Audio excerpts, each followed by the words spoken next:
Assalamualaikum warahmatullahi wabarakatuh. Halo YouTube people, balik lagi sama gua SW di sini.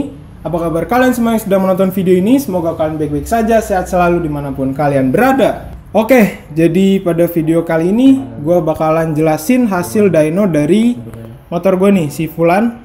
Jadi R15 Fitri yang udah di bore up dan stroke up 240 cc-an. Di sini bakalan gue jelasin mulai dari hasil dynonya sampai spek lengkap motor ini. Jadi bakalan gue beberin biar kalian semua yang penasaran juga tahu spek lengkap dari motor ini. Nah, untuk itu, untuk menjelasin speknya, teman gue ini udah nulis 100.000 pertanyaan. Nggak nyampe ya. Berapa? Ratusan. Jadi ada beberapa pertanyaan yang dikumpulin sama temen gue untuk ditanyain ke gue biar kalian itu bisa nyimak apa aja sih spek yang ada di motor ini. Kali aja ada yang mau ngikutin gitu ya kan. Jadi bisa samaan nih speknya gitu. Deh. Oke, lanjut aja, kita langsung masuk ke pertanyaan pertama. Ayo, apa itu? Yang pertama ada nanya nih, motornya masih bisa dibuat harian atau enggak, Bang? Nah, ini banyak banget yang nanyain ya. Ya. Untuk motor yang bisa buat pakai harian, udah pasti ini motor harian ya. Dari bannya aja, bannya kan gede-gede kayak gini. Dari looknya emang agak racing gitu, cuman motor ini emang buat gue pakai harian. Banyakan diem sih emang motornya kalau misalnya hari-hari kerja gitu, cuman untuk Sabtu Minggu pasti ini motor keluar lah gitu. Buat touring juga oke sih ya kan. Banyak di Pantura udah Pertamax turbo semua itu, pom bensin, aman lah pokoknya. Lanjut ya, kulkasnya pakai apaan? Mana? Ini jadi dikasih sama temen gua. Nih, hadiah nih ya, hadiah nggak? Hadiah dong. Hadiah, bagus, bermanfaat, alhamdulillah. Jadi kulkasnya tuh sebenarnya udah dipasang, cuman ini contoh aja ya, contoh aja. Jadi kulkasnya tuh bentuknya kayak gini. Kali aja yang nonton kan masih ada yang belum tahu kulkas bentuknya kayak gimana. Jadi kurang lebih sama kayak gini, warnanya pun sama. Stang pistonnya juga bentuknya mirip. Jadi yang gue pakai sekarang itu speknya 7 mm lebih panjang dari standar. Jadi ke atas ini nih dari titik tengah big end, di sini titik tengahnya naik dikit ke atas itu 3,5 mm. Dan kalau dijumlahin total waktu dia di atas sama dia di bawah itu jadinya naik 7 mm. Dan struknya sekarang itu 65,7 mm. Dan kulkasnya itu dia lebih berat dari standarnya. Lebih berat berapa? 130 130 gram. Berapa? Nggak tahu. Nggak tahu juga lu. Beli doang nggak tahu. Jadi stang pistonnya dia juga lebih pendek dari yang standar. Untuk yang ini nih kulkas yang IKK ya. Jadi ini yang sebelumnya gua copot, yang kemarin sempat dibanting sama kurir waktu dikirim. Jadi ini bengkok nih. Lanjut, buset. Ya. Bearing mesinnya pakai apaan? Untuk bearingnya ini nih. Pakai bearing yang kayak gini. Ini adalah bearing Vaito S720. Jadi bearing ini adalah bearing high speed yang biasanya dipakai di motor-motor balap lah. Jadi bearingnya ini gue beli satu set buat satu mesin. Tapi karena gue beli satu setnya tuh buat M-Eking, jadi ada beberapa bearing kayak bearing balancer tuh gue nggak pakai karena emang itu beda ukuran.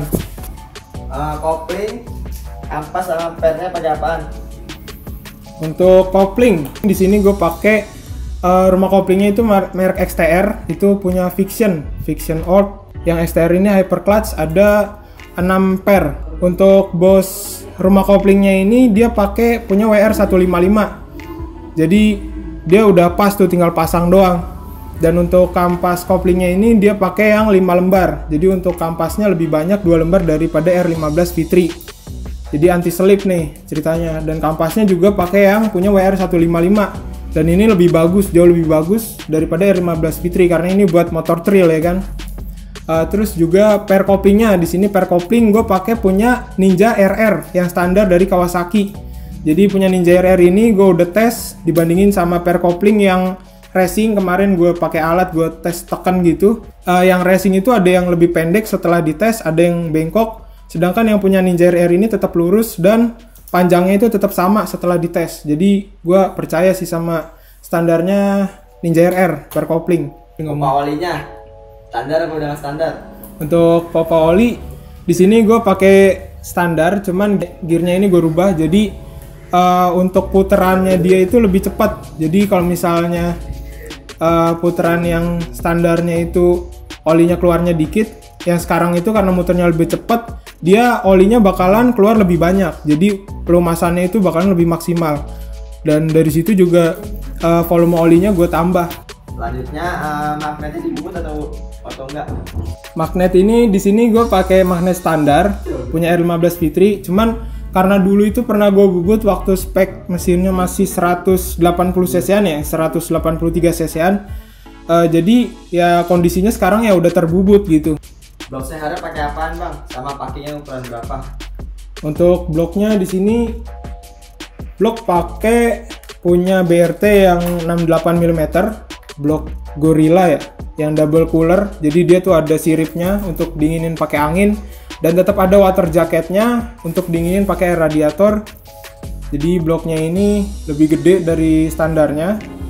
Dia juga jalur radiatornya tuh geser keluar. Dan ukuran pistonnya ini 68 mm. Pistonnya ini khusus buat stroke up. Jadi pistonnya lebih pendek, piston cebol. Walaupun cebol dia tetap harus dipapas yang kemarin gue bilang di bagian bawah pen piston itu dipapas. Jadi nggak mentok ke kruk as. Karena ini buat stroke up ya. Untuk packingnya, untuk menyesuaikan stroke up di bagian bawah, ini jatuhnya si spacer gitu. Dia pakai spacer ukuran 4 mm. Nah untuk pistonnya gue bubut 3 mm. Nah untuk spacernya tadi kan 4 mm. Jadi piston tuh posisinya mendem. Dan ini pistonnya dibubut 3 mm itu dalam kondisi piston mentah ya, masih tebel gitu. Jadi pistonnya emang gue sengaja bikin tebel. Jadi biar kuat dia untuk gebuk kompresi tinggi. Klep headnya pakai ukuran berapa bang? Untuk head ini pakai 2225. Jadi headnya ini CNC porting dan gua nggak tahu headnya beli di mana lu? Taiwan. Emang lu beli di Taiwan? Enggak sih. Iya, gua tinggal terima jadi aja. Udah bener-bener di porting pakai CNC dan portingannya tuh bagus, ada alur-alurnya gitu. Jadi gua nggak usah porting lagi. Tapi untuk jalur radiatornya itu harus dilas dan digeser, jadi itu agak repot di situ doang. Broken as pakai apaan bang? Camshaft. Untuk camshaft di sini gue pakai punya BRT. Ini yang seri R4, jadi seri yang paling tinggi ya, tipe R. Dan gue rasa ini powernya udah cocok banget. Nanti bakalan bisa dilihat di grafiknya itu naik terus gitu, nggak ada turunnya. Rantai ketengnya pakai apaan bang? Untuk rantai keteng di sini gue pakai punya GL. Seret gue dulu. Punya GL. Ini panjangnya aslinya 100, aftermarketnya. Terus gue potong 2. Jadi sekarang tinggal 98 mata ya. Iya. Lebih pendek. Dan 98 mata ini pakai spacer yang 4 mm. Jadi udah pas banget sih. Tensioner pakai apaan? Tensioner di sini pakai tensioner yang adjustable yang pakai baut gitu modelnya. Tensioner racing lah, banyak di toko variasi juga banyak. Lanjut. Lanjutnya itu timing gear. Timing gear. Yang bener kamu timing gear. Timing gear. Ini gue pakai merek XTR juga, jadi di sini bisa di adjust dia maju mundurnya mau advance atau mau retard. Dan ini kemarin gua sesuaiin sama durasi camshaftnya itu waktu gua dial, waktu pakai HP itu dialnya, gue inget banget. Dia harus disesuaikan sama rantai ketengnya ya. Jadi dia pakai punya M-making, rantainya juga M-making, dan gigi timing yang di krukasnya itu yang bawah juga punya M-making. Jadi nggak bisa pakai punya R15 Fitri, beda dia. Dekompresi tetap pakai dan pinnya itu gue tetap pakai yang standar tapi diganjel biar dia nggak geser keluar. Selanjutnya pair clapnya pakai apaan bang? Sama retainernya? Untuk pair clap di sini gue pakai kemarin BRT yang progresif. Jadi pair clapnya itu yang progresif dan retainernya itu gue pakai yang Kawahara yang titanium. Jadi itu udah ringan, terus pair clapnya juga cocok buat RPM tinggi, perpaduan yang pas lah, insya Allah. Rangkanya dicok nggak kalau di stroke up? Stroke up itu kan gue tadi pakai spacer ya. Bloknya tuh naik 4 mm. Dan di sini karena bloknya naik, kan ada dudukan mesin yang di bagian rangka atas gitu. Yang ini delta box, terus di sini ada dudukan rangkanya kan. Jadi mau nggak mau ini kan bautnya naik karena bloknya naik. Dan rangkanya tuh harus dicoak dikit, jadi biar dia ngepasin gitu sama spacer yang 4 mm tadi gitu. Oil coolernya pakai apaan nih? Oil cooler. Motor ini udah nggak pakai oil cooler anjir. Terus radiatornya ini pakai Bipro nih, radiator Bipro yang udah lebar jadi nggak takut panas lagi. Apalagi bloknya ada siripnya ya kan, double cooler, lebih adem. Lanjut. Throttle bodinya pakai apaan bang? Sama injektornya ukuran berapa? Throttle body gue pakai BRT, ukurannya di sini 36 mm. Itu yang paling gede kayaknya dari BRT ya, 36 mm. Nggak ada lagi ukuran di atas itu untuk R15 V3. Jadi gue rasa udah cukup. Untuk karakter mesinnya pun udah cukup 36 mm. Terus sama apa tadi? Injektor ya, injektor 200 cc per menit ukurannya. Itu BRT juga. Udah cocok sih. Untuk injektornya gue pakai satu doang, nggak pakai double injektor. Filter pakai nggak? Filter di sini udah gue copot. Jadi sebelumnya kan pakai filter Verox gitu di boxnya. Cuman sekarang tinggal boxnya doang. Filternya gue copot. Karena kemarin itu waktu gue cek di dynonya ternyata ganggu tuh si filternya. Cuman ya agak cepet kotor sih. Karena motor ini buat Sabtu Minggu doang, gue rasa aman lah. Karena masih ada boxnya juga kan, gak kemasukan air gitu. Lanjut. Coil, ECU pakai apaan bang? Coil di sini masih pakai yang standar. Untuk ECU sendiri di sini pakai yang BRT, masih pakai yang dual band kemarin yang Juken 5 biasa. Jadi yang Juken 5 Plusnya ini masih belum gue pakai karena kemarin dyno tuh masih pakai remote. Dan gue nggak tahu remote-nya udah update apa belum, takutnya kejadian kayak sebelumnya lagi. Jadi gue pakai ECU yang biasa dulu, nanti kalau misalnya udah ketemu settingan pasnya baru gue pindahin ke Juken 5 Plus gitu. Lanjut. Terakhir nih bang nih, knalpotnya spek apaan? Untuk knalpot, kelihatan nggak sih ini pakai WireX yang K200 yang waktu itu sempat tukeran headernya sama temen gue. Tapi di bagian kepalanya itu ada yang gue custom sedikit, jadi pipa ukuran pipa luarnya itu ya, yang depan itu awalnya 35 masuk ke 38, terus yang bagian belakang sini ukuran 50. Dan untuk silencernya ini silencer Black Devil, aslinya nih punya Vario gue, cuman karena bentuknya cocok gitu dan panjang juga pas, jadi gue pasangnya di motor ini. Jadi sekarang untuk hasil dynonya, jadi dyno itu kemarin gue bukan di dyno jet karena kemarin kan gue bokap gue tuh habis dirawat ya, makan biaya lumayan banyak sampai uang buat dyno jet itu kepake sama gue. Jadi nggak penting lah motor mah ya kan, pentingan buat orang tua lah. Jadi gue dynonya tuh di tempat yang nggak semahal dyno jet, jadi di R59. Dan ini lumayan bagus kok dynonya, untuk settingnya apalagi lebih jago dia. Jadi di setting di sini untuk awal test run itu gue sebenarnya belum di setting, jadi ECU-nya kayak ECU kosong gitu, dibawa ke atas dyno habis di reset, dan itu baru di run pertama dan run kedua itu angkanya udah di atas 29, jadi 29,6 29,9 gitu.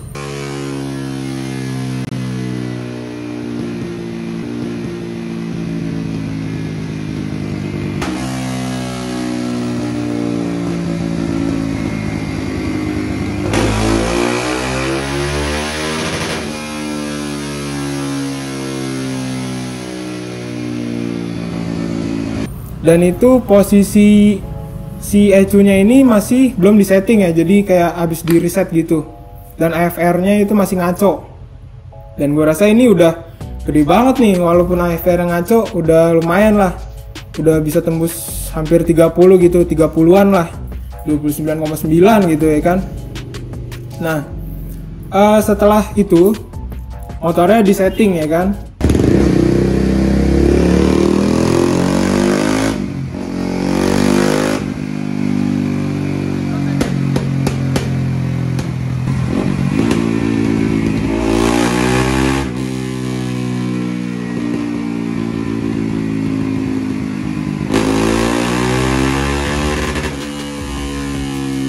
Di setting di atas dyno, dan dia itu settingnya pakai remote, dan udah pro lah, orangnya udah pro banget menurut gue, udah jago, settingnya juga rapi. Nah karena berhubung ruangan itu tertutup ruangannya itu tertutup Sorry suara gue habis ya kan. Ruangannya tuh tertutup dan kagak ada ventilasi, ada ventilasi kecil doang. Jadi gue rada pusing tuh ya kan. Lama-lama agak puyeng dan gue memutuskan untuk keluar dulu. 10 menit Ya kayaknya 10 menitan gue keluar nyari angin dan dia tuh manggil gue untuk masuk ke dalam. Katanya ini udah best, udah hasil terbaiknya. Dan hasilnya itu adalah segini.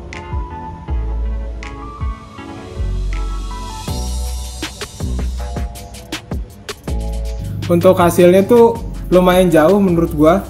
Walaupun itu angkanya tuh di dalam kurung sama yang di luar kurung tuh sempat berubah-berubah. Mungkinan dari gear. Jadi gearnya itu kemarin terlalu berat, jadi mesin dynonya itu agak susah ngebacanya gitu. Untuk gearnya sekarang ya, di sini gue beli gear yang baru. Setelah dyno itu gue sadar bahwa gearnya itu terlalu berat. Jadi untuk power yang segitu gede, gear ini masih terlalu berat. Jadi untuk ukuran yang sekarang, itu gearnya yang belakang gue gedein, naik sekitar 3 mata. Jadi bakalan lebih ringan sedikit.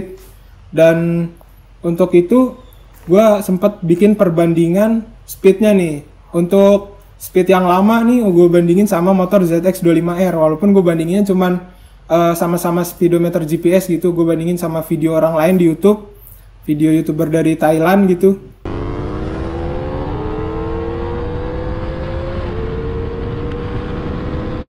Gue lihat untuk perbandingan speednya itu ketinggalan untuk yang gear yang lama karena emang berat banget.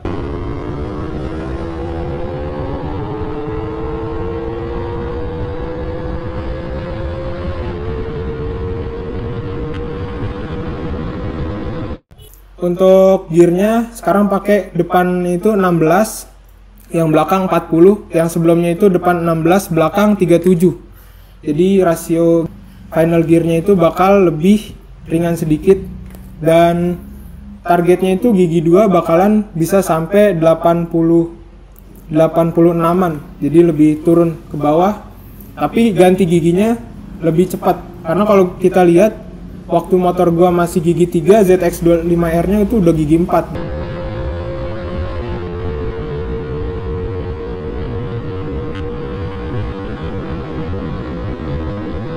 Jadi motor gua tuh kepanjangan nafas per giginya gitu. Ya sekarang untuk kesimpulan. Ya suara gua udah habis ini. Cek anjay. Suara gue serak banget. Nggak boleh minum ya, kita lagi puasa. Astagfirullahaladzim. Jangan minum. Jadi untuk kesimpulannya,